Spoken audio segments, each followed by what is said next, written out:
ဒီကောင်လေးကချန်ပီယံကျန်းရံရဲ့လက်အိတ်ကိုလက်တီးတစ်ချက်ထဲနဲ့ဖျက်ဆီးပစ်လိုက်ပါတယ်နောက်တစ်စက္ကန့်မှာတော့အဖြူရောင်အမှုန့်တွေလေထဲကိုပြန့်လွင့်သွားခဲ့ပါတယ်ဒါဟာကောမဟုတ်ပါဘူးပလတ်စတာတွေဖြစ်နေပါတယ်ပွဲကြည့်နေကြတဲ့လူတွေအားလုံးပဲအံ့အားမြင်သက်သွားကြပါတယ်ပွဲပေါင်း40ဆက်တိုက်အနိုင်ရထားတဲ့ဒီချန်ပီယံဟာတကယ်တော့တစ်လျှောက်လုံးလိမ်ညာခဲ့တာပဲဖြစ်ပါတယ်လွန်ခဲ့တဲ့2ရက်ကပဲအဖွဲ့လိုက်တပ်ပုံထဲမှာချန်ပီယံကျန်းရံရဲ့လက်အိတ်တွေအကွဲနေတာကိုအာကျွမ်းတို့အဖွဲ့ကရုတ်တရက်တတိထားမိခဲ့ကြပါတယ်ဘာလို့လဲဆိုတော့ပွဲမစခင်ကတည်းကပတ်တီးတွေထဲမှာပလတ်စတာအမှုန့်တွေကိုထည့်ကပတ်ထားခဲ့လို့ပါပွဲစားလို့လက်တွေချွေးထွက်လာတဲ့အခါအမှုန့်တွေကပလတ်စတာဖြစ်တဖြည်းဖြည်းမှခဲလာပြီးလက်တီးတွေကတဘာဝမကျအောင်အလွန်အမင်းမှကြောသွားပါတယ်ဒါကြောင့်လေအရင်ကသူ့ကိုရှင်ပြိုင်တဲ့အခါနီးပြကပြိုင်ပွဲရဲ့လက်တီးတွေဟာတဘာဝမကျအောင်ပြင်းထန်လွန်းတယ်လို့အမြဲခံစားခဲ့ရတာပါဒါဟာထူးခြားတဲ့လေ့ကျင့်မှုတွေကြောင့်လို့သူထင်ခဲ့ပေမဲ့တကယ်တော့ပလတ်စတာနဲ့လိမ်ညာနေတာလို့သူဘယ်တော့မှမမျှော်လင့်ခဲ့ပါဘူးအာကျွမ်းကသူ့ဆရာအတွက်တရားမျှတမှုရဖို့ကျန်းရံကိုလူသိရှင်ကြားစိန်ခေါ်ဖို့ဆုံးဖြတ်လိုက်ပါတယ်ပွဲမစခင်မှာနီးပြကအာကျွမ်းကိုအထူးသတိပေးခဲ့ပါတယ်အစပိုင်းမှာပလတ်စတာကအာနိတင်မပြသေးပဲမာလာဖို့အတွက်2မိနစ်ဒါမှမဟုတ်3မိနစ်လောက်ကြာတတ်တာကြောင့်အဲ့ဒီခွင့်ရေးကိုအမိရဆုတ်ကန်ရမှာဖြစ်ပါတယ်ဒါပေမဲ့ပွဲစားတဲ့အခါမှာတော့ပြိုင်ဘက်ကသူထင်ထားတာထက်ပိုပြီးကောက်ကျစ်တာကိုအာကျွမ်းသိလိုက်ရပါတယ်ကျန်းရံကခန်းစစ်ပြူဟာကိုပဲတုံးနေပြီးတိုက်ရိုက်ရင်ဆိုင်ဖို့အခွင့်အရေးလုံးဝမပေးပါဘူးသူကအာကျွမ်းလက်တီးထိုးတဲ့အချိန်ကိုတောင်ခွင့်ကောင်းယူပြီးတောင်နဲ့ရိုက်ချလိုက်ပါတယ်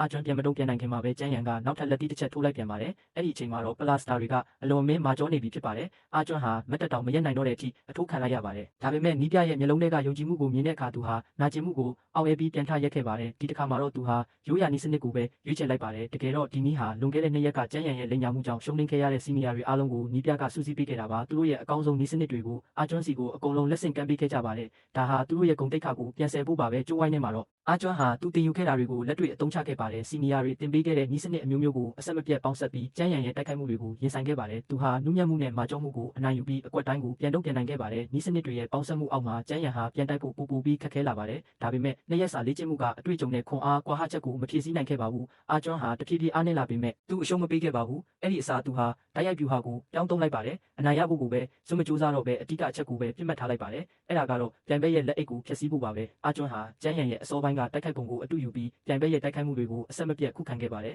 ဒါဟာကျန်းရံကိုဒေါသထွက်စေခဲ့ပြီးသူ့ရဲ့လက်တီးတွေကပူပြီးပြင်းထန်လာပါတယ်ကျန်းရံကအာကုံသုံးပြီးထိုးလိုက်တဲ့အချိန်မှာပဲအာကျွမ်းကအခွင့်အရေးကိုအရယူလိုက်ပါတယ်သူ့တတောင်ရဲ့အမာဆုံးနေရာကိုသုံးပြီးပြိုင်ပွဲရဲ့လက်အိတ်ကိုခွဲပစ်လိုက်တဲ့အခါအထက်ကပလတ်စတာတွေချက်ချင်းထွက်ကျလာပါတယ်ကျန်းရံရဲ့နှစ်ရှည်လာများလိမ်ညာခဲ့မှုတွေဟာဒီအချိန်မှာပဲပေါ်ပေါက်သွားခဲ့ပါတယ်လူအုပ်ကြီးရဲ့ဝိုင်းပယ်မှုတွေကြားမှာဒီချန်ပီယံတူဟာနောက်ဆုံးမှာတော့ကြာရှုံးသွားခဲ့ပါတယ်